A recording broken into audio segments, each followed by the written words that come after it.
시청자 여러분, 안녕하십니까? 5월 6일 목요일 JTBC 뉴스 아침엔 시작합니다. 주요 7개국 G7 외교 개발 장관들이 북한을 향해 도발을 자제하고 비핵화 협상에 적극 나서라고 촉구했습니다. 모든 불법 대량 파괴 무기와 탄도미사일을 완전하고 검증 가능하며 불가역적으로 폐기해야 한다는 기존 목표도 유지하기로 했습니다. 그런데 워싱턴 포스트는 북한이 새로운 대북 정책을 전달하려는 미국의 시도에 응하지 않고 있다고 보도했습니다.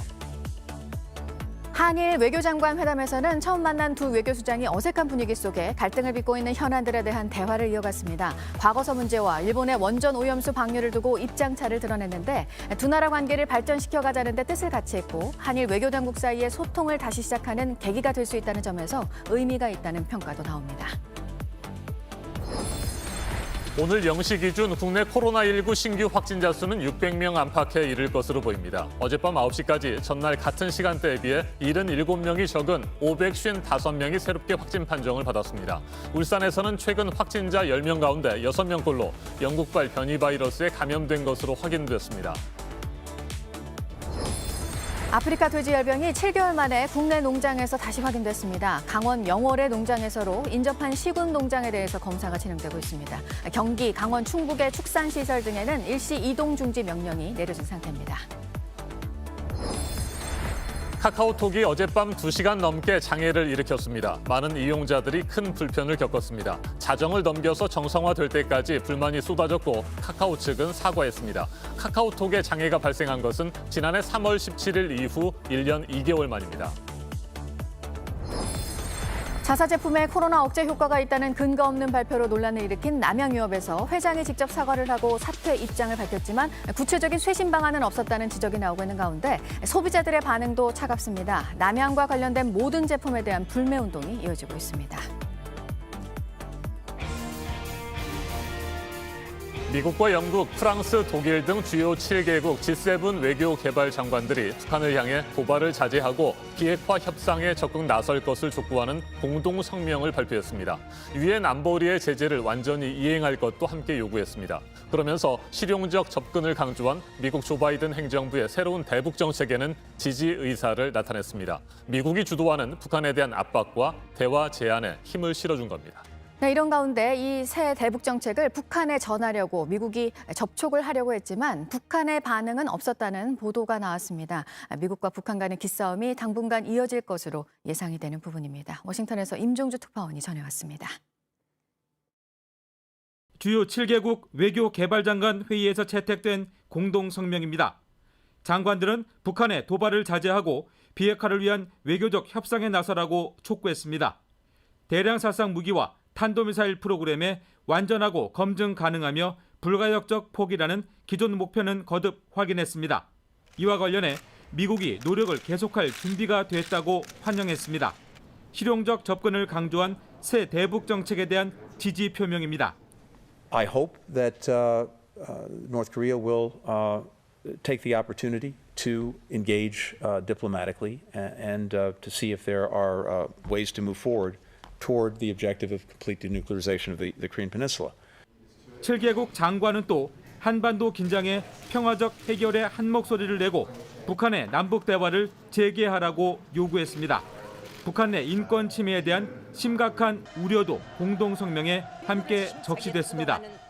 이런 가운데 북한은 새 대북 정책을 전달하려는 미국의 시도에 응하지 않았다고 워싱턴 포스트가 보도했습니다. 앞서 백악관은 지난 3월에도 북한과 물밑 접촉을 시도했지만 답을 얻지 못했다고 밝힌 바 있습니다. I know there were some reports over the weekend on exactly that, and so I can confirm that we have reached out, but to date we have not received any response.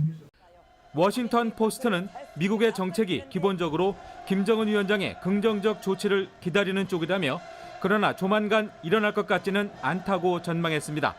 북한은 적대 정책부터 철회되지 않으면 대화는 없다고 맞서고 있습니다. 북미 간 탐색전 속에 당분간 팽팽한 기싸움이 지속될 가능성이 제기됩니다. 워싱턴에서 JTBC 임종주입니다.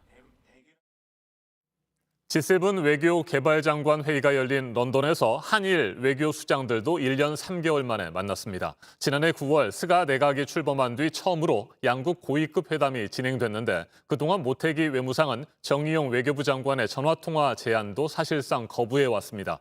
이 때문에 두 사람의 어제 만남은 어색했고 회담 시간도 20분 정도로 짧았습니다.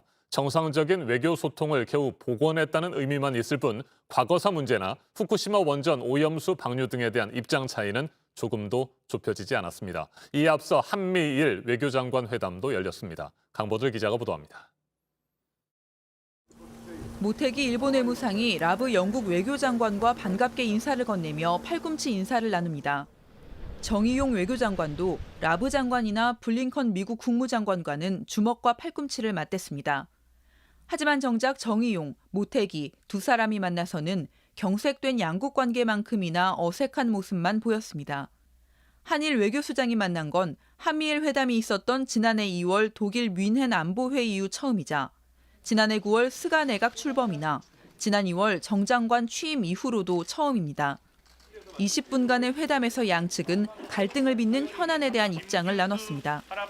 강제징용과 일본군 위안부 등 과거사를 놓고 정 장관은 일본의 올바른 역사인식을 요구했고 모태기 외무상은 이미 해결된 일들로 최근 한국 법원 판결에 대한 해법은 한국 정부가 내놔야 한다고 했습니다. 후쿠시마 원전 오염수 방류 결정에 대해 우리는 반대 입장을 밝혔지만 일본은 한국이 대외적으로 비판 메시지를 내는 데 대한 우려를 전했습니다. 입장차만 확인했지만 그래도 얼굴을 맞대고 관계 개선 의지를 교환한 게 의미가 있다는 평가가 나옵니다. 교도통신은 외무성을 인용해 양측이 건강한 관계로 돌아가기 위한 노력 차원에서 대화를 이어가는 데 동의했다고 보도했습니다. 한일 양자회담에 앞서 열린 한미일 외교장관 회담에서는 블링컨 장관이 미국의 새 대북 정책을 설명했습니다. 3국은 한반도 비핵화와 항구적 평화 정착을 진전시키기 위한 공조를 강화하기로 했습니다. 회담 이후 미국과 일본은 이에 더해 북한의 유엔 안보리 결의 이행을 요구한다는 입장도 밝혔지만 우리 외교부는 이 부분은 언급하지 않았습니다. JTBC 강버들입니다.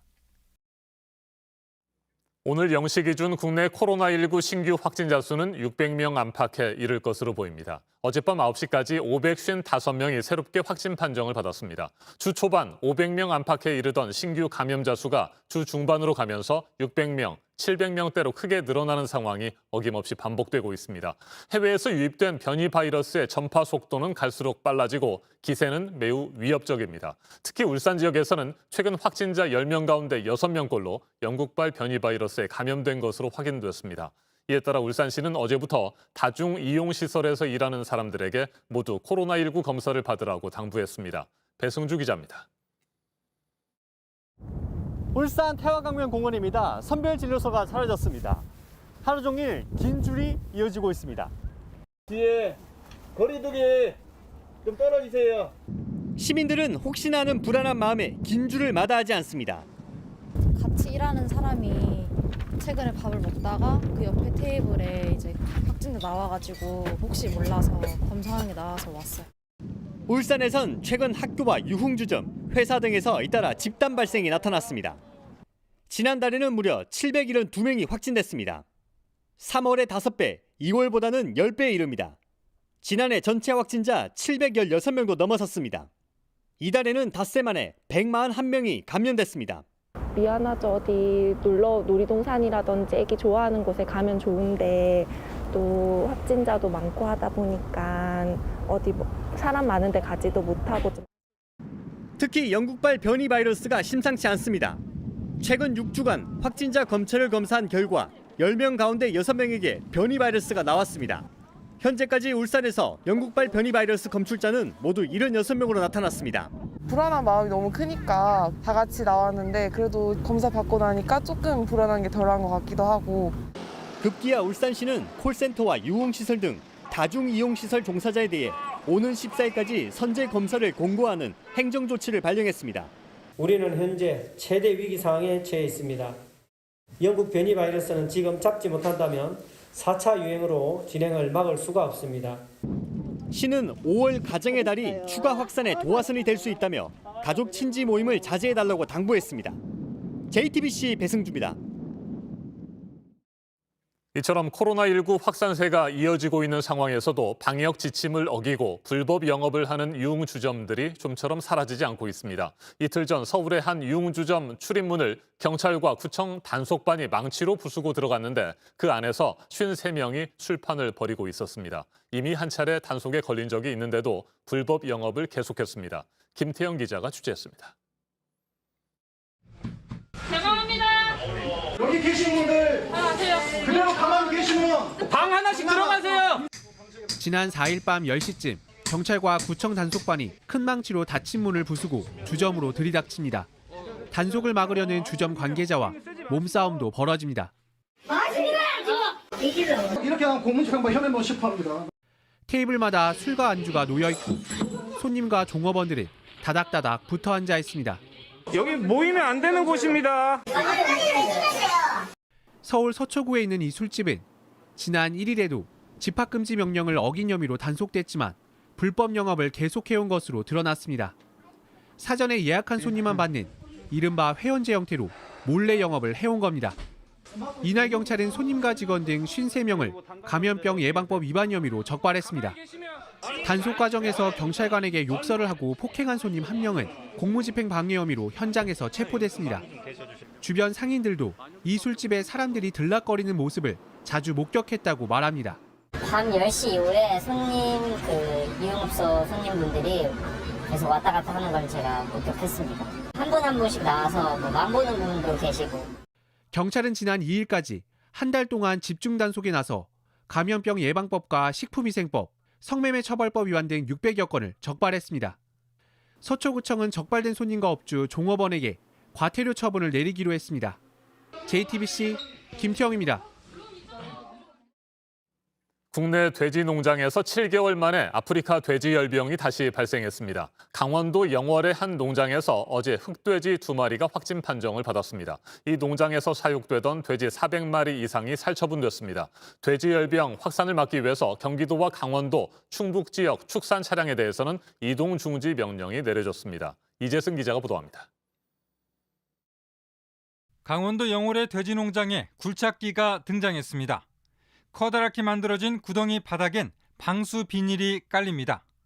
이 농장에서 기르고 있던 흑돼지 2마리가 어제 오전 아프리카 돼지열병 확진 판정을 받았습니다. 국내 농장에서 돼지열병이 발생한 건 지난해 10월 강원도 화천에서 나온 이후 7개월여 만입니다. 발생 농장에서 키우던 돼지 401마리가 살처분됐고 농장 출입이 통제됐습니다. 발생 농장 반경 10km 이내에 있는 농장 4곳은 정밀 검사 결과 음성으로 확인됐습니다. 영월과 인접한 12개 시군 농장 170곳에 대해서는 검사가 진행 중입니다. 경기와 강원, 충북 지역 양돈 농장 가축과 차량에 대해선 일시 이동 중지 명령이 내려졌습니다. 특히 강원도 영월과 인접한 충청북도는 지역 감염 확산을 차단하기 위해 도내 전역에 아프리카 돼지열병 주의보를 발령했습니다. 아프리카 돼지열병은 주로 야생 멧돼지를 통해 감염됩니다. 방역 당국은 발생 농장 주변 10km를 멧돼지 중점 예찰 구역으로 설정했습니다. 야생 멧돼지로 인한 바이러스가 확산되지 않도록 폐사체의 수거라든가 오염원의 제거 소독 등에 대한 인력과 장비를 집중적으로 배치하고 발생 농장 인근의 울타리에 대한 집중 점검을 실시해 주시기 바랍니다. 정부는 5월 가정의 달을 맞아 강원도 등의 차량의 이동이 늘고 있다며 오염원 유입을 막기 위해 방역을 더욱 강화하겠다고 밝혔습니다. JTBC 이재승입니다. 카카오톡이 어젯밤 9시 40분쯤부터 2시간 넘게 먹통이 됐습니다. 이용자들이 큰 불편을 겪었고 카카오톡 인증 서비스를 이용하는 업체들도 비상이 걸렸습니다. 자정을 넘겨서 정상화되기까지 불만이 쏟아졌습니다. 지난해 3월 17일에도 33분가량 오류가 발생한 바 있습니다. 백민경 기자입니다. 아무리 기다려도 메시지가 전송되지 않습니다. 대화 상대에 답장도 없습니다. 단체 카톡방에서 나 홀로 대화를 나누기도 합니다. 오류 메시지가 뜨면서 로그인도 할 수 없습니다. 어제 오후 9시 40분쯤부터 소셜 네트워크 서비스 카카오톡을 쓰던 사용자들이 겪은 일입니다. 국내 점유율 90%가 넘는 대화 서비스가 멈추면서 카카오톡 오류 등의 단어가 포털의 실시간 검색어를 장식하기도 했습니다. 카카오톡을 서비스하는 카카오 측은 즉각 트위터 등을 통해 긴급 점검을 알렸습니다. 일부 사용자들이 카카오톡 로그인과 메시지 송수신에 불편을 겪고 있다는 내용입니다. 갑작스런 먹통에 사용자의 불만도 실시간으로 쏟아졌습니다. 한 사용자는 일하던 중 소통할 수가 없어 곤란하다고 토로했고, 또 다른 사용자는 짝사랑하던 사람과 대화가 끊겨 당황스럽다고 합니다. 프로그램이 이상해서 다시 설치했더니 대화가 날아갔다. 결제 중 이상이 생겨 해킹당한 줄 알았다는 불만도 있습니다. 2시간 20분가량 계속되던 서비스 오류는 자정을 넘겨서야 정상화됐습니다. 카카오톡에 장애가 발생한 건 지난해 3월 17일 이후 1년 2개월여 만입니다. 카카오 측은 오전 12시 20분쯤 긴급 점검이 완료됐다며 불편을 겪으신 분들께 진심으로 사과드린다고 알렸습니다. JTBC 백민경입니다. 남양유업 회장이 물러나겠다며 사과를 했지만 폐쇄적인 지배 구조는 어떻게 바꿀지, 그리고 피해가 큰 대리점 등에 대해서는 어떻게 할지 구체적인 내용은 전혀 없다는 지적들이 많았습니다. 이 회사를 바라보는 소비자들의 시선도 여전히 차가운데요. 남양이라는 이름이 없어도 관련이 돼 있는 제품들에 대해서도 불매 운동을 벌이고 있습니다. 김나한 기자입니다. 서울의 한 대형 마트입니다. 남양 제품이 여러 가지 있지만 선뜻 집어가는 손님은 드뭅니다. 젊은 층이 바꾸더라고 옆에서 라면 거야 그래가지고 인사하는 경우도 있고요. 젊은 층이 좀 그런 것 같아요. 남양유업 홍원식 회장이 직접 사과한 뒤에도 불매 운동은 여전합니다. 인터넷에선 한두 번도 아니고 더 이상 믿을 수 없다. 사과에도 진정성이 없다는 반응이 대부분입니다. 남양이 운영하는 외식업체까지 불매 대상이 됐습니다. 같은 경우도 사실 그게 남양인지 모르고 있었거든요. 있었다가 많이 먹었었는데 알고 보니 남양인 거 알고선 그 후로는 좀 자제를 하려고 하는 편입니다.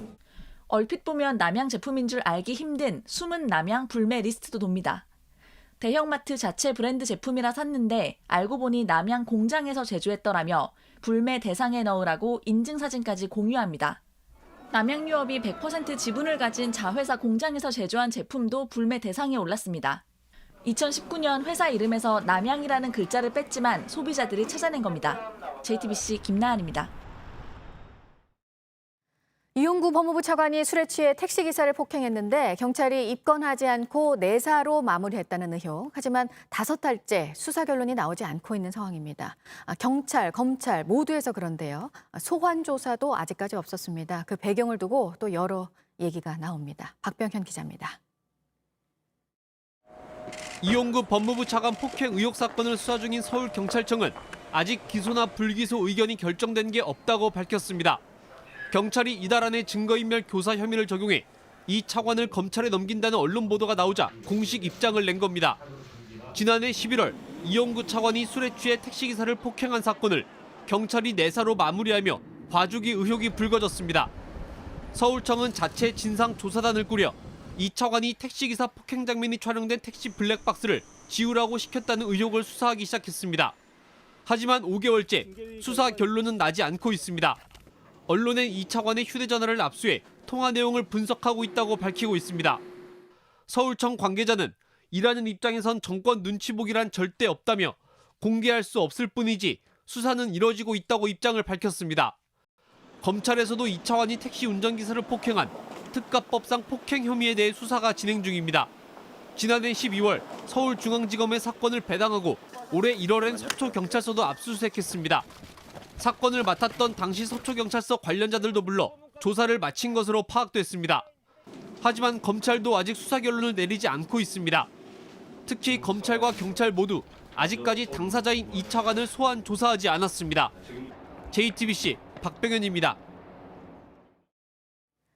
이번에 국회 인사청문회를 마친 장관 후보자들 가운데 3명에 대해서 야당에서는 부적격 판단을 내린 상황입니다. 여러 의혹들 가운데 특히 후보자의 도덕성과 관련한 부분들 때문인데 이들의 사퇴를 촉구하고 있는 국민의힘은 오늘 긴급 의원총회에서 보고서 채택 여부 등을 논의할 예정입니다. 먼저 유한울 기자입니다.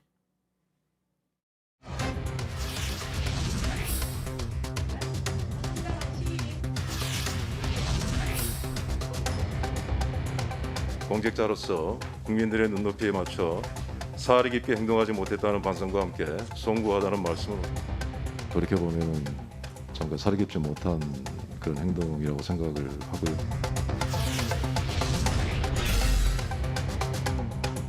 사려 깊지 못한 처신으로 국민의 눈높이에 부합하지 못한 점에 대해 사과드립니다.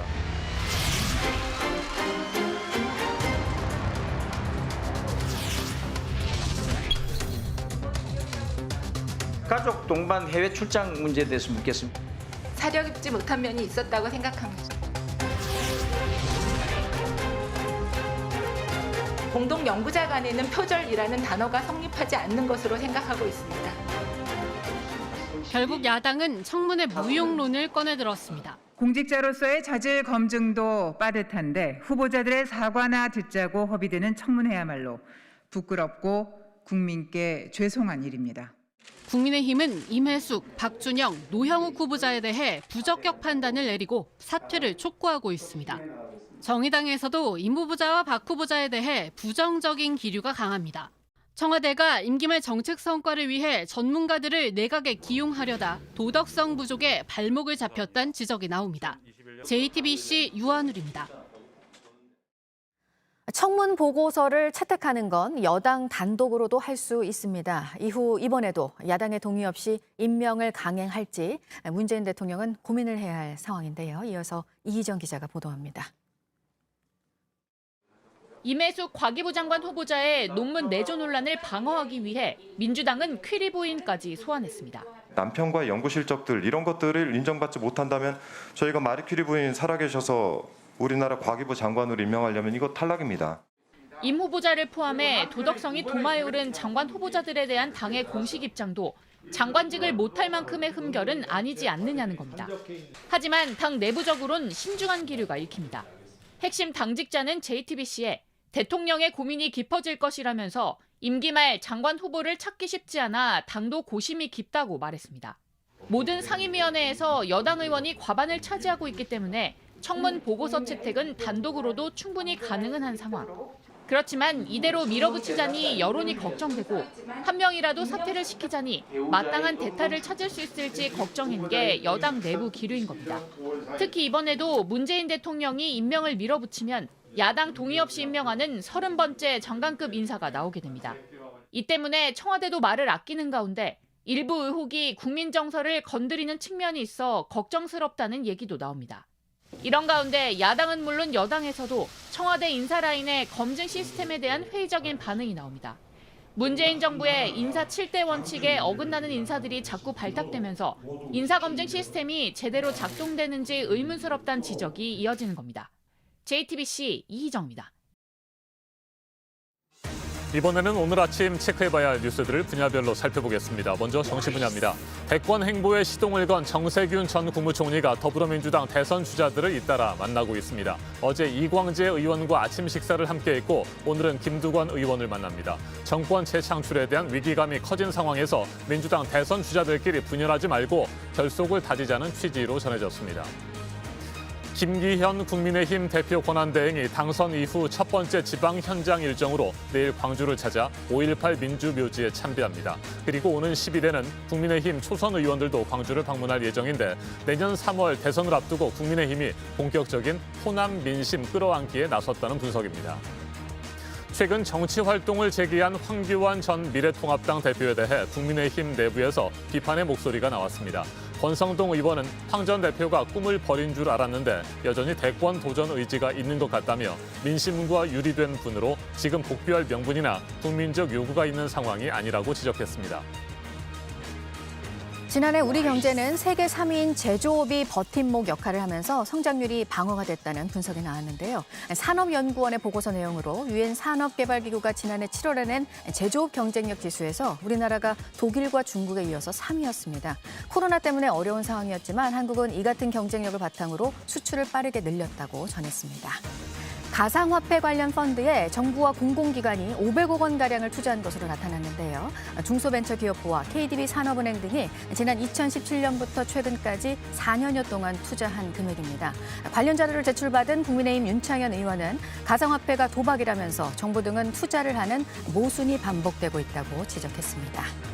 계열사 부당 지원 의혹으로 검찰 수사를 받고 있는 박삼구 전 금호아시아나그룹 회장 측이 검찰 수사심의위원회 소집을 신청했는데요. 검찰 수사와 기소의 적정성을 판단해달라는 것으로 현재 검찰은 영장 청구를 포함해서 박 전 회장 신병 처리에 대해서 검토를 하고 있습니다. 계속해서 사회 분야 뉴스입니다. 지난 4일 저녁 서울 강동구에서 60대 남성이 이웃 주민이 휘두른 흉기에 찔려 목숨을 잃었습니다. 조현병이 있는 40대 남성이 1,000원을 빌려달라고 말했다가 거절당하자 흉기를 휘두른 것으로 알려졌습니다. 가해 남성에 대한 조사가 끝나는 대로 경찰이 구속영장을 신청할 방침입니다. 어제 오후 6시쯤 대전시의 한 도로에서 SUV 차량과 오토바이가 충돌했습니다. 20대 오토바이 운전자가 머리 등을 크게 다쳐 병원에서 치료를 받고 있습니다. 경찰이 정확한 사고 경위를 조사하고 있습니다. 인천의 한 주거용 오피스텔에서 무개념 주차 차량이 또 등장했습니다. 통행로에 벤츠 승용차를 세워놓고 블랙박스로 얼굴을 확인해서 찾아가 죽이기 전에 주차 위반 딱지를 그만 붙이라는 협박성 메모를 남겼습니다. 인터넷 커뮤니티에 비판 글을 올린 사람은 주차장에 빈자리가 많은데도 통로에 승용차를 세워놓았다고 지적했고 벤츠 차주를 비난하는 댓글들이 잇따랐습니다. 서울 세종대로 사거리에서 서울역까지 이어지는 보행로가 완공이 됐습니다. 차로를 줄이고 보행로 폭을 최대 12m로 늘렸습니다. 청계광장에서 숭례문 등을 지나서 서울역까지 해설 관광 코스가 시범 운영이 됩니다. 부산 원아시아 페스티벌이 2년 만에 열립니다. 개막일인 오늘부터 시작되는 행사는 대부분 온라인으로 진행이 되는데요. K-팝 콘서트는 모레 열릴 예정입니다. 고 이건희 삼성전자 회장의 소장 미술품 20여 점을 기증받은 대구미술관이 온라인상에서 공개를 했습니다. 한국 근현대 미술 대표 작가들의 작품입니다. 올 하반기에는 상설 전시실에서 전시를 할 계획입니다. 김부겸 총리 후보자에 대한 국회 인사청문회가 오늘과 내일 있습니다. 그제 장관 후보자 5명의 청문회에서 격돌했던 여야는 이틀간의 총리 후보자 청문회에서도 강대강 대치를 이어갈 것으로 보입니다.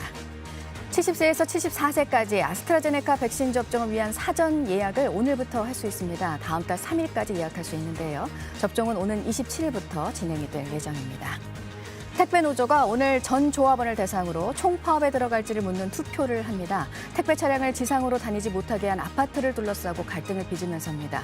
결의가 되면 다음 주부터 전국 아파트를 대상으로 배송 보이콧에 나선다는 계획입니다. 분야별 뉴스들 체크해드렸습니다. 오늘 전국이 대체로 맑겠습니다. 아침은 어제보다 기온이 떨어졌고 낮 기온은 오르면서 일교차가 크겠습니다. 서울과 대구를 포함해 곳곳에서 일교차가 15도 안팎으로 큰 만큼 건강관리에 주의하셔야겠습니다.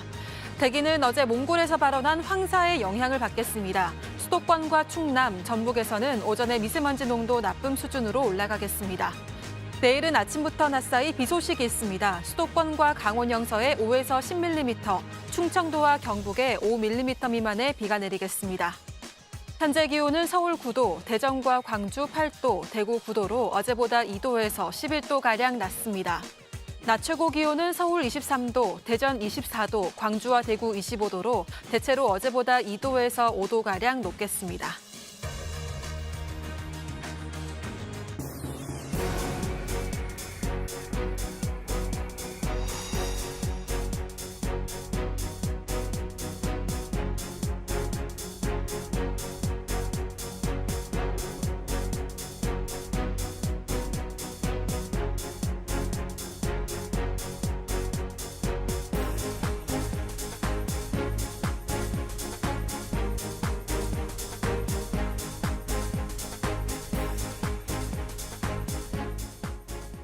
한강공원에서 숨진 채 발견된 대학생 손정민 씨의 장례가 어제 마무리됐습니다.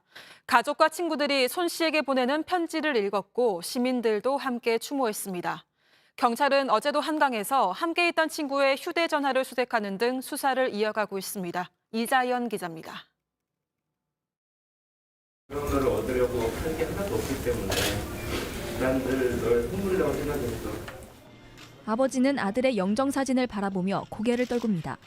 사진 앞엔 캐릭터 인형이 놓였습니다. 손 씨가 생전에 좋아했다며 친구들이 보내온 겁니다. 여기 있다. 보고 싶다. 항상 너의 그 사랑스러운 미소를 가슴속에 새기고 좋은 사람이 되도록 할게. 어제 오전 서울 한강공원에서 숨진 대학생 손정민 씨의 발인식이 열렸습니다. 유족과 친구들을 비롯해 추모객들이 모여 손 씨의 마지막 길을 지켜봤습니다. 성민아, 정말 고마웠다. 우리랑 놀아줘서. 운구차로 옮겨지는 순간까지도 어머니는 관을 놓지 못했습니다. 운구 행렬은 인근의 성당으로 옮겨 장례 미사를 치른 뒤 추모공원으로 향했습니다. 손 씨의 아버지는 어제 새벽 자신의 블로그에 익명의 시민이 보낸 추모 편지를 공개하며 아무 연고 없이도 찾아와 위로해줘 감사하다는 글을 남겼습니다. 손 씨의 사인을 찾기 위한 수사도 계속되고 있습니다. 어제 오전에도 손 씨와 함께 있던 친구의 휴대전화 등을 찾기 위해 한강 수색이 이어지는 한편 손 씨의 휴대전화에 대한 포렌식 작업도 진행하고 있습니다. 한편 손정민 씨의 사인을 밝혀달라는 청와대 국민청원은 이틀 만에 30만 명 넘는 동의를 얻어 답변을 기다리고 있습니다. JTBC 이자연입니다. 일본군 위안부 피해자 이용수 할머니가 일본 정부를 상대로 낸 손해배상 소송을 각하한 법원의 판결에 불복해 항소하기로 했습니다. 일본군 위안부 문제 국제사법재판소 회부추진위원회는 어제 보도자료를 내고 일본의 정쟁 범죄와 반인도 범죄 등 국제법 위반 책임의 면죄부를 부여한 서울중앙지법의 판결에 항소하기로 했다고 밝혔습니다. 앞서 서울중앙지법 민사합의 15부는 지난달 21일 주권 국가인 일본의 다른 나라의 재판권이 면제된다는 이른바 주권 면제 원칙을 이유로 이 할머니 등이 낸 소송을 각하했습니다. 해병대 예비역이 해병대 상륙 공격 헬기로 마리논 무장형을 도입하기로 한 군 당국의 결정에 문제가 있다며 결정을 취소해달라는 행정소송을 제기했습니다.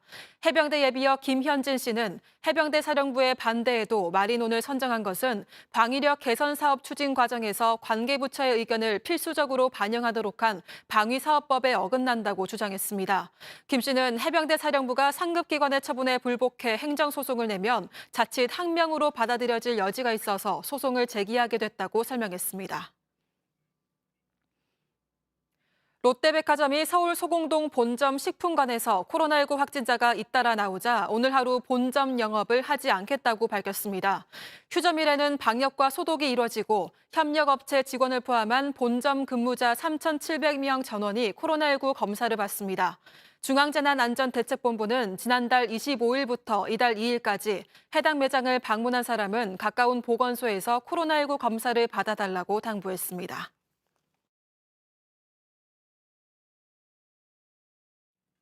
아침엔 세계 시간입니다. 어제 5월 5일은 프랑스 황제였던 나폴레옹 보나파르트가 세상을 떠난 지 200주년이 되는 날이었습니다.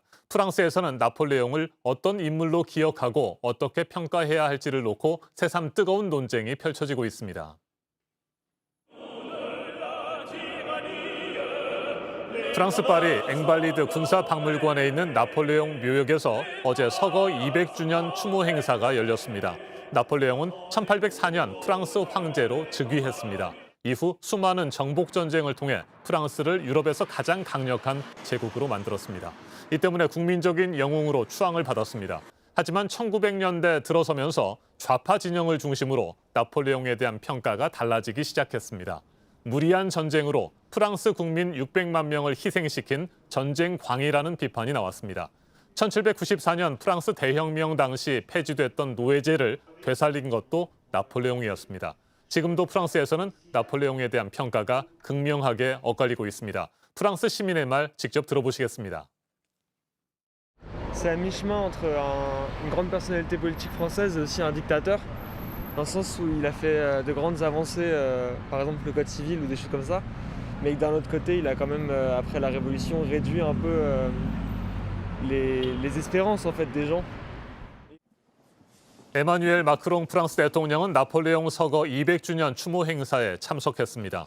묘역에 꽃을 바쳤고 나폴레옹 관련 논쟁에도 불을 붙였습니다. 일각에서는 평가가 엇갈리는 인물을 대통령이 공식적으로 추모한 것에 대해 부적절하다는 비판이 제기됐습니다.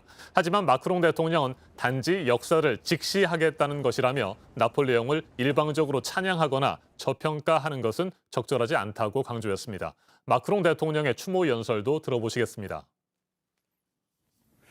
Napoléon Bonaparte est une part de nous. Il l'est parce que dire son nom continue de faire vibrer partout 1000 cordes d'imaginaire. 나폴레옹 서거 200주년을 맞아 그와 관련된 진귀한 물품들도 공개됐습니다. 나폴레옹이 입양한 딸이 소유했던 화려한 보석들은 다음 주 스위스 제네바에서 열리는 경매에 나올 예정입니다. 파리의 한 경매장에서는 나폴레옹 유품 360여 점이 선을 보였습니다. 나폴레옹의 이름 첫 글자가 새겨진 스타킹과 친필 서명이 적힌 서신은 물론이고 그가 사망한 뒤 부검을 하면서 사용됐던 천 조각도 공개돼 관심을 모았습니다. 앞서 2014년에는 나폴레옹의 모자가 25억 8천만 원에 한국 기업인에게 낙찰된 적도 있습니다. 나폴레옹 서거 200주년을 맞아 프랑스 현지에서 다시 불붙고 있는 나폴레옹에 대한 평가 논란. 프랑스 전문가와 좀 더 자세하게 짚어보겠습니다. 전 한국 유럽 학회장을 지낸 바 있는 이승근 계명대 교수 전화로 연결됐습니다. 교수님 안녕하십니까? 네, 안녕하세요. 네, 나폴레옹에 대한 평가가 다시 극명하게 엇갈리고 있는 것 같습니다. 좀 더 구체적으로 어떤 평가들이 나오고 있는지 먼저 살펴보죠. 예, 나폴레옹은 1789년 프랑스 대혁명 이후 이 프랑스와 유럽 제국들과의 전쟁의 소용돌이 속에서 1799년 쿠데타로 집권하게 됩니다. 그는 1804년 황제로 즉위하는 가운데 이 프랑스를 유럽에서 가장 강력한 국가로 만들었고 프랑스 국민을 하나로 결집시키는 리더십을 발휘하며 국민적 영웅이 되었습니다. 이러한 그에 대해 긍정적으로 바라보는 입장에서는 나폴레옹이 모든 사람이 법 앞에 평등하다는 민법을 정립하였고 중앙은행 설립 및 고등교육 시스템 마련 등 문화적 계획을 통해 근대 국가로서 프랑스의 토대를 튼튼히 하는 굵직한 족적을 남긴 것으로 평가하고 있습니다. 네. 하지만 나폴레옹을 부정적으로 평가하는 입장에서는 그가 프랑스 대혁명 이후 폐지된 노예제도를 부활시켰고 여성에 대한 차별적 조항을 민법에 넣었으며 프랑스 혁명 정신에 반하여 황제에 취임한 것에 대해 비판하고 있습니다. 또한 당시 유럽에서의 많은 전쟁을 통해 600만 명의 군인과 민간인을 희생시켰다는 점 등을 그의 과오라 지적하고 있습니다. 자, 그런데 이 같은 논란 속에서 마크롱 대통령이 나폴레옹 묘역을 직접 참배했습니다. 그동안 공식적인 평가를 자제해왔다고 들었는데 어제는 이렇게 적극적인 모습을 보인 특별한 의도가 있을까요? 나폴레옹 평가와 관련하여 끝없는 논쟁이 진행되는 가운데 일부 역사학자들은 일체의 나폴레옹 관련 행사에 대통령이 관여하지 말아야 한다는 주장을 한 바 있습니다. 이러한 점을 감안하여 시라크 전 대통령은 2005년 아우스트리츠 전투 승리 200주년 기념행사에 불참하였고 마크롱 대통령도 2019년에 열린 나폴레옹 탄생 250주년 기념식에 참석하지 않았습니다. 그러나 마크롱은 이번 나폴레옹 묘역 헌화를 통해 프랑스 대혁명의 유산을 공고화한 그의 업적을 강조함으로써 나폴레옹 이후 프랑스에서 최연소 지도자로 선출된 자신이 나폴레옹과 같이 젊고 강한 지도자라는 이미지를 부각시키는 정치적 저의도 깔려있다고 봅니다. 한편 이러한 자신의 행보를 통해 나폴레옹을 긍정적으로 평가하고 있는 우파 세력의 지지를 받아내므로써 내년 4월에 있게 되는 대선에서 재선될 수 있으려는 계산 또한 하고 있을 것으로 보입니다. 네. 이처럼 여러 가지 논란이 이어지고 있지만 그럼에도 불구하고 나폴레옹이 프랑스 역사에 남긴 족적은 분명 무시할 수 없을 정도로 크지 않겠습니까? 앞으로 논쟁과 공방 계속될까요? 우리가 통상 역사를 평가할 때 이 평가하는 시대마다 당대에 통용되는 규범 속에서 판단함으로써 과거의 역사에 대해 정과 부의 가치 판단을 내리는 경향이 있습니다. 나폴레옹에 대한 평가도 마찬가지로 200여 동안 정과 부의 가치 판단 이 계속 반복되고 있습니다. 현재 나폴레옹 사망 200주년을 계기로 프랑스에서는 그에 대한 각종 전시회와 기념 사업이 열리고 있고 프랑스 역사상 가장 위대한 인물이 누구냐에 대한 2019년의 한 여론조사에서 나폴레옹이 1위를 차지할 정도로 여전히 그는 프랑스 국민의 관심 속에 있다 하겠습니다. 이런 면에서 나폴레옹 사망 200주년 관련 행사는 매우 의미 있다 하겠는데 이를 계기로 이 프랑스 국민들이 나폴레옹에 대해 객관적인 평가를 내림으로써 더 이상의 분열을 막고 이러한 평가 결과를 후세에 남길 수 있는 지혜가 필요한 때라고 봅니다. 알겠습니다. 말씀 잘 들었습니다. 이승근 계명대 교수였습니다. 나폴레옹의 선동적인 유산이 프랑스를 200년째 갈라놓고 있다. 영국 BBC 방송은 나폴레옹 서거 200주년을 맞은 프랑스 현지 상황을 이렇게 전했습니다.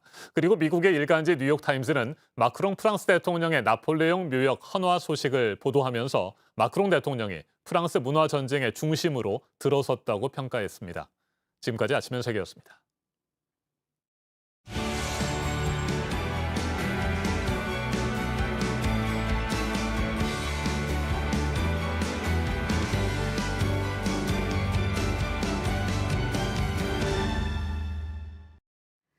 네, 목요일 아침 8시 8분 지나고 있습니다.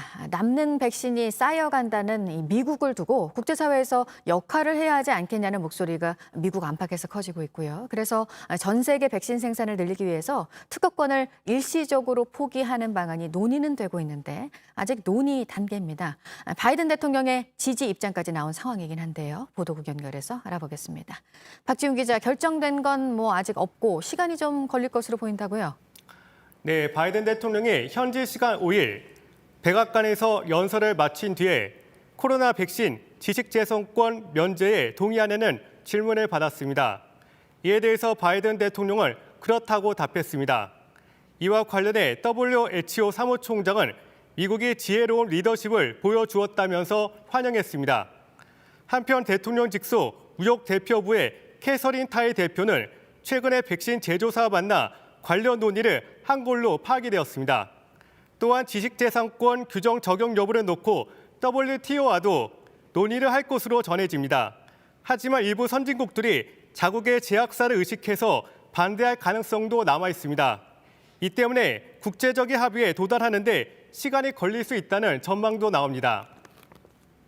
네, 미얀마 소식도 있습니다. 국민통합정부가 군부에 맞서서 무장 조직을 만들었네요. 네, 미얀마 국민통합정부가 시민방어군을 창설했다고 발표했습니다.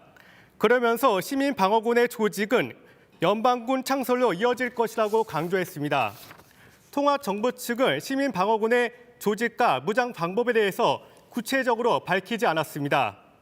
앞으로 어떻게 행동할지에 대해서도 언급하지 않았습니다. 미얀마 쿠데타 이후 소수민족 무장단체들은 연방군의 필요성을 제기해왔습니다. 현재 일부 시민들은 소수민족의 무장단체에서 훈련을 받는 것으로 알려졌습니다.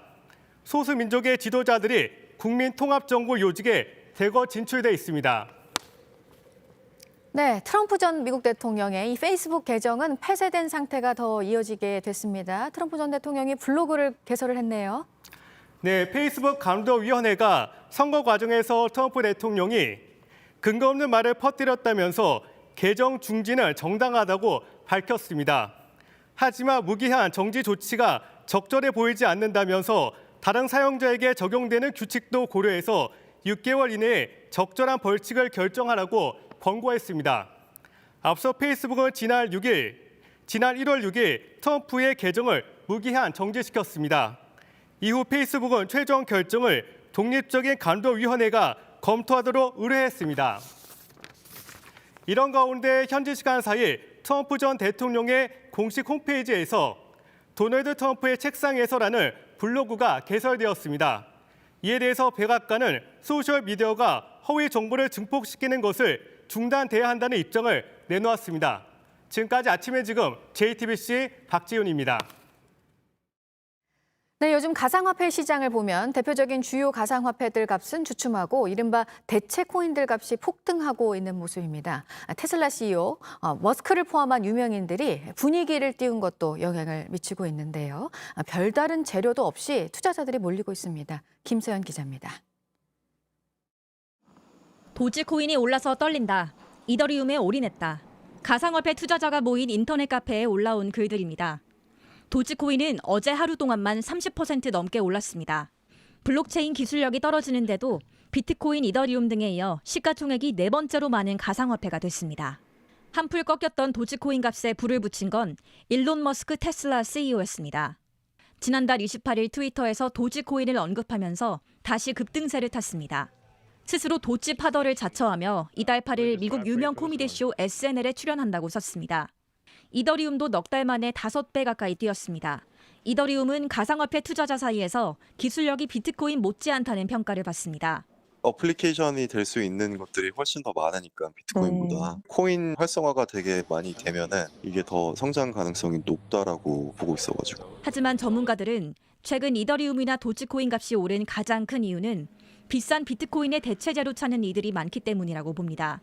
비트코인 가격이 충분히 올랐으니까 좀 적은 금액으로 이렇게 투자할 수 있는 방향을 찾다 보니까는 이더리움이나 도지코인 가격이 오른 것은 그런 면이 없지 않아요. 가격이 낮은 코인을 찾기도 하고. 여기에 기술력을 따지지 않고 뒤늦게 뛰어든 묻지마 투기까지 몰리면서 가격 상승폭이 더 커졌습니다. 전문가들은 이른바 코요테 순간을 조심해야 한다고 지적합니다. 코요테가 먹잇감만 보며 달리다가 절벽에서 떨어지듯이 자산에 거품이 낀 걸 모른 채 투자하면 큰 손실을 입을 수 있다는 겁니다. JTBC 김서연입니다. 미국에서 교통단속에 나선 경찰을 향해 운전자가 인종차별적인 폭언을 하면서 또 논란이 되고 있습니다. 아시아계 미국인이 흉기로 공격을 당한 사건도 있었습니다. 홍희정 특파원이 전합니다. 경찰이 하얀색 차량을 멈춰 세웁니다. 운전 중 휴대폰을 사용한 여성에게 경고하러 다가서는 순간 다짜고짜 공격적인 발언이 시작됩니다.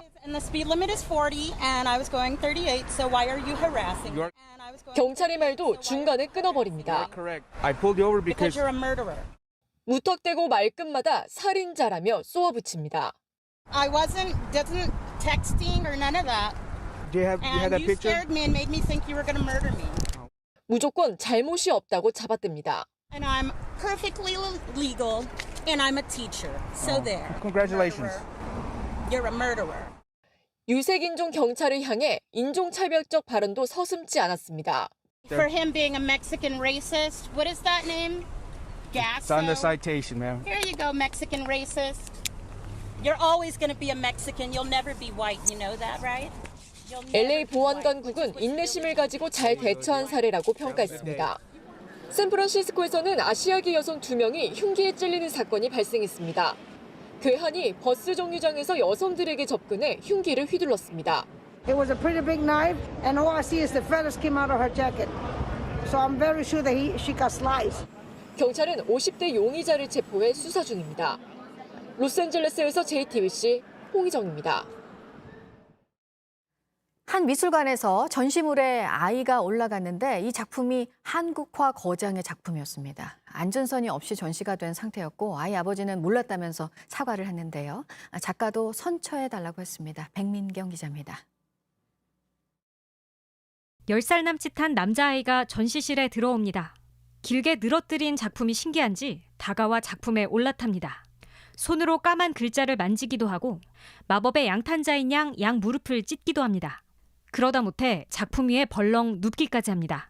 그런데 뒤늦게 따라 들어온 아이들의 아버지, 아이를 말리기는커녕 사진을 찍어줍니다. 영상 속 아이들이 올라탄 작품입니다. 20m 길이의 두루마리 형태인데요. 자세히 보면 이렇게 손자국과 발자국이 그대로 남아 있습니다. 한국화 거장이라고 불리는 박대성 화백의 작품입니다. 통일신라의 명필인 김생의 글씨체를 따라 쓴 걸로 작품 하나만 1억 원이 넘습니다. 액자에 넣기 어려울 정도로 작품이 크고 관람객과 거리를 좁히려고 당시엔 안전선을 쳐놓지 않았습니다. CCTV를 확인한 미술관 측은 즉시 이 가족을 찾아 나섰습니다. 미술관의 항의에 아버지 A씨는 작품을 만져서는 안 되는지 몰랐던 것 같다 죄송하다고 말했습니다. 박화백에게도 미술관을 통해 여러 차례 사과를 전했습니다.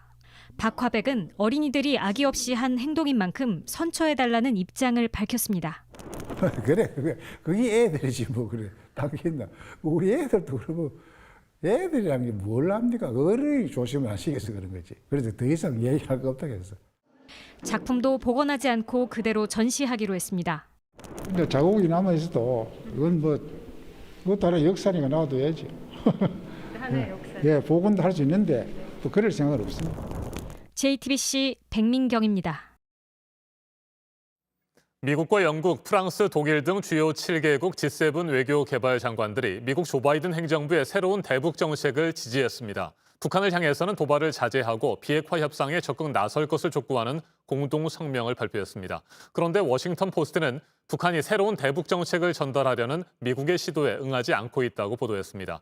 영국 런던에서는 한국과 일본, 한미일 3국 외교장관 회담도 잇따라 열렸습니다. 신범철 경제사회연구원 외교안보센터장 자리 함께했습니다. 어서 오십시오. 예, 안녕하세요. 네, G7 외교 개발 장관들이 북한의 도발을 자제하라고 촉구하고 또 비핵화 협상에 적극 나설 것도 요구를 했는데 이 같은 공동 성명의 내용은 그다지 새로워 보일 것 같지는 않고요. 미국에 힘을 실어준 것 같은데 이제 관심은 과연 이 같은 요구에 대해서 북한이 어떻게 생각하고 있을까, 또 어떤 반응을 할까 아니겠습니까? 예, 말씀하신 대로 G7 회담에서 나온 이야기는 과거에 나왔던 이야기를 다시 한번 정리하는 수준이다. 네. 그렇게 평가하고요. 중요한 것은 미국이 대북 정책 검토를 발표하는 내용을 이제 부분적으로 다 공개를 한 것 같아요. 현재 상황에서 북한이 어떻게 반응하느냐가 관건인데 지난 주말에 나왔던 권정근 북한 외무성 미국 담당 국장의 이야기를 보면 상당히 반발하는 모습을 겉으로는 표현하고 있습니다. 그렇지만 북한이 그것을 행동으로 옮기지 않고 있다는 것은 지금 아직 먼저 도발을 하고 있지 않거든요. 작은 단위의 단거리 도발을 했지만 미국을 겨냥한 SLBM이라든가 ICBM 도발은 자제하고 있다는 것은 구체적인 대북 정책 검토가 발표되는 것을 기다려보겠다는 것이 하나의 측면이고, 다른 하나의 측면은 그 내용이 이제 구체적으로 북한한테 제안됐을 때 북한이 그것을 바로 수용할 가능성은 없다고 봐요. 일단 북한으로서는 자신들의 몸값을 높여서 초기 부상을 많이 받아내기 위해서 반발을 할 것으로 보이는데, 그런 과정에서 이제 북미 간의 접점이 찾아질 것이다. 과거를 돌이켜 보면은요, 미국이 좋은 협상안을 냈다고 북한이 협상안에 복귀한 적은 한 번도 없습니다. 결국에는 주변 정세라든가 북한의 내부 사정이라든가 그런 것들이 맞물려서 대화에 복귀했지, 미국이 역대 어떠한 협상을 할 때 처음 제안에 북한이 바로 수용한 적은 없었다. 그러니까 지금 대북 정책 검토 결과를 공식적으로 브리핑을 한다는 이야기도 있더라고요. 그런 것들이 공개가 되면 북한이 그것에 상응하는 반발을 보이다가 하반기 정도에 접점이 이루어지면서 대화가 재개되지 않겠나 조심스럽게 예측해 봅니다. 네, 그러니까 겉으로는 노골적인 불만을 드러내는 것처럼 보이지만 내심 바이든 행정부의 새로운 대북 정책 기조에 대해서 만족하고 있는 것 같다, 이렇게 보시는 겁니까? 네, 어떤 측면이냐면요. 결국 바이든 행정부가 지금 시사하고 있는 것이 동결을 그 출발로 하는 단계적 비핵화를 제안할 것 같아요. 네. 그렇기 때문에 유연한 외교적 접근이라고도 했고, 오바마 대통령식의 전략적 인내도 아니고, 그리고 트럼프 대통령식의 그랜드 바겐, 일괄 타결도 아니라는 말을 했거든요. 그 부분은 과거 북한이 단계적 비핵화나 동결을 주장했던 적이 있기 때문에 북한으로서는 아주 나쁜 대안은 아닌 거죠. 물론 북한이 정말로 비핵화할 생각이 없고 핵을 보유하겠다, 어떻게든 계속 나가서 협상에 응하지 않겠다고 하면 미국이 어떠한 제안을 한다고 하더라도 북한이 이에 응할 가능성은 없는 거죠.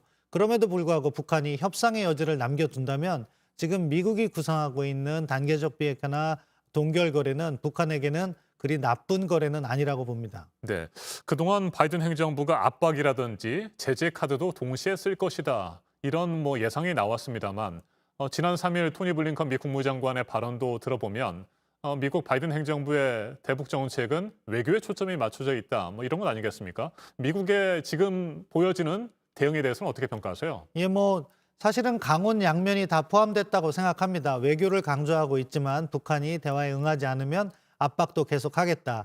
그런 의미에서 대북 제재 이행을 강조하고 있거든요. 그런데 지금 북한이 요구하는 것은 대화에 복귀하기 전에 미국이 먼저 제재를 완화해줘라, 이런 것을 요구하고 있는데요. 사실 미국이 그렇게 할 가능성은 없겠죠. 그렇게 하다 보면 계속 미국이 끌려가는 협상을 할 수밖에 없으니까.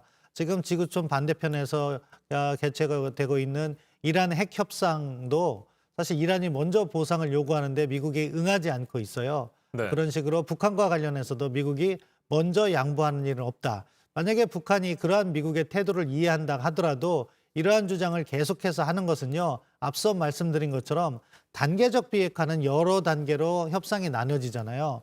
북한의 입장에서는 초기 보상을 많이 받으면 받을수록 이 협상의 주도권을 가져갈 수가 있는 거죠. 나중엔 미국이 내놓을 카드가 줄어들게 되니까. 그렇기 때문에 현 단계에서 북한은 미국을 비난하고 대화를 거부하는 듯한 모습을 보이면서 자신들의 몸값을 높이고 있다. 저는 그렇게 평가합니다. 네, 정의용 외교부 장관과 모태기 일본 외무상도 어제 만났습니다. 어색한 모습들도 보이기도 했었고요. 대화가 재개되는 듯한 그런 의미는 있어 보입니다만 실제로 과거사 문제라든지 후쿠시마 원전 오염수 처리 문제, 이런 부분에 대해서는 팽팽하게 의견이 여전히 엇갈리고 있는 것 같아요. 네, 한일 관계가 그간 많이 악화됐기 때문에 단기간에 복원되기는 쉽지 네. 않을 거예요. 저는 이러한 외교장관 만남 이런 것들이 의미가 있다고 보고요. 거기서부터 하나씩 문제를 풀어가야 된다고 봅니다. 다만 지금 한일 양측이 서로 자기 이야기만 하는 것은 안 좋은 현상이라고 봅니다. 이 외교장관 회담을 갖게 된 것도 미국이 나름대로 역할을 했다고 이렇게 언론들에서 이야기를 하고 있는데, 이렇게 억지로라도 만난다 하더라도 무언가 준비를 함으로써 하나씩 생산적인 대화를 해나가야 되는데 아직 한일 양국은 자기 입장만 이야기하고 있는 거죠. 우리의 관점에서 볼 땐 일본이 아직 역사 문제에 있어서 반성도 보이지 않고 또 후쿠시마 원전 오염수라는 새로운 문제가 또 등장을 했기 네. 때문에 그러한 일본의 행동을 변화할 수 있도록 촉구하는 것이 1차적인 목표가 될 건데요. 그럼에도 불구하고 하나씩 대안을 만들어가는 과정을 둠으로 해서 6개월 후에 1년 뒤에는 오늘의 상황보다는 훨씬 개선시킨다. 이러한 전략적인 접근이 필요한데 이번 1차 만남에서는 아직 그러한 모습까지는 보여지지 않았어요. 그럼에도 불구하고 외교에서는 만남 자체가 의미가 있고 다음 단계에서 어떠한 협력을 해나갈지 이것은 외교장관 회담 차원이 아니라 현재 있는 대사관이라든가 우리 일본 담당 외교부 당국자들이 문제를 풀어가는 노력을 해야 된다고 봅니다. 네. 끝으로 한미일 외교장관 회담도 짧게 짚어보도록 하죠. 북핵 문제에 대해서 공조를 하기로 의견을 모았다고 하는데 미국과 공조하는 것은 쉽게 이해할 수 있겠습니다만 일본과는 우리가 어떤 공조를 할 수 있겠습니까? 사실은 지금 단계에서 한미일 정책 공조의 측면은 북핵에 대응하는 측면과 협상을 풀어가는 측면을 모두 이야기할 수 있는데 협상을 풀어가는 측면에서는 일본이 커다란 기여를 할 수가 없죠. 네. 오히려 납치자 문제를 함께 풀려고 하기 때문에 협상의 지연에 이렇게 영향을 미치는 경우도 있었고요. 그렇지만 북핵을 억제하는 데 있어서는 결국 한미일 정보 공유라든가 또는 군사훈련이라든가 이런 것들이 잠재적으로 준비되고 있을 거라고 생각하고 억제력 강화 측면에서는 보탬이 된다. 이제 더 중요한 것은요. 마지막이라고 말씀하셔서 한 가지 더 하면 5월 20일에 있는 한미 정상회담을 잘 준비해야 된다고 봅니다. 지금 문재인 정부가 한반도 대화, 평화에 대한 의지는 강한 것은 모두가 평가를 하고 있는 것 같아요. 하지만 그것을 풀어가는 과정에서 미국을 설득하는 그러한 역량은 많이 떨어진다고 봅니다. 무조건 우리 것을 요구만 해서 미국으로부터 받아낼 수 있는 게 아니거든요. 따라서 지금 미국이 원하는 것이 무엇인지를 그리고 그것을 조율해 나감으로 해서 5월 21일 정상회담 결과로서 무엇을 얻어야 되냐면요. 북한 문제에 있어서 한국의 주도권을 다시 한번 확인받아야 돼요. 알겠습니다. 여기까지 듣겠습니다. 신범철 경제사회연구원 외교안보센터장이었습니다. 말씀 잘 들었습니다. 오늘 전국이 대체로 맑겠고 일교차가 크겠습니다. 수도권과 충남, 전북은 황사의 영향으로 오전에 대기가 탁하겠습니다. 낮 기온은 서울 23도, 대전 24도, 광주와 대구 25도로 대체로 어제보다 2도에서 5도가량 높겠습니다. 내일은 아침부터 낮 사이 중부지방과 경북을 중심으로 비가 내리겠습니다. 아침엔 뉴스워치, 오늘 하루 관심을 가지고 지켜봐야 할, 기억해야 할 뉴스 끝으로 정리해드립니다. 주요 7개국 G7 외교 개발 장관들이 북한을 향해 도발을 자제하고 비핵화 협상에 적극 나서라고 촉구했습니다. 모든 불법 대량 파괴 무기와 탄도미사일을 완전하고 검증 가능하며 불가역적으로 폐기해야 한다는 기존 목표도 유지하기로 했습니다. 그런데 워싱턴 포스트는 북한이 새로운 대북 정책을 전달하려는 미국의 시도에 응하지 않고 있다고 보도했습니다. 한일 외교장관 회담에서는 처음 만난 두 외교수장이 갈등을 빚고 있는 현안들에 대해 의견을 주고받았습니다. 과거사 문제와 일본의 원전 오염수 방류를 두고 입장차가 드러났는데 한일 간의 소통을 다시 시작하는 계기가 될 수 있다는 점에서 의미가 있다는 평가도 나옵니다. 오늘 0시 기준 국내 코로나19 신규 확진자 수는 600명 안팎에 이를 것으로 보입니다. 어젯밤 9시까지 전날 같은 시간대에 비해 77명이 적은 555명이 새롭게 확진 판정을 받았습니다. 울산에서는 최근 확진자 10명 가운데 6명꼴로 영국발 변이 바이러스에 감염된 것으로 확인됐습니다. 오늘부터 이틀간 김부겸 총리 후보자에 대한 국회 인사청문회가 열립니다. 앞서 장관 후보자 5명의 청문회에서 격돌했던 여야의 대치가 이어질 것으로 예상됩니다. 딸과 사이의 라인펀드 특혜 의혹 등이 쟁점이 될 것으로 보이는데 잠시 뒤 10시부터 생중계로 전해드리겠습니다. 오늘 전해드릴 소식은 여기까지입니다.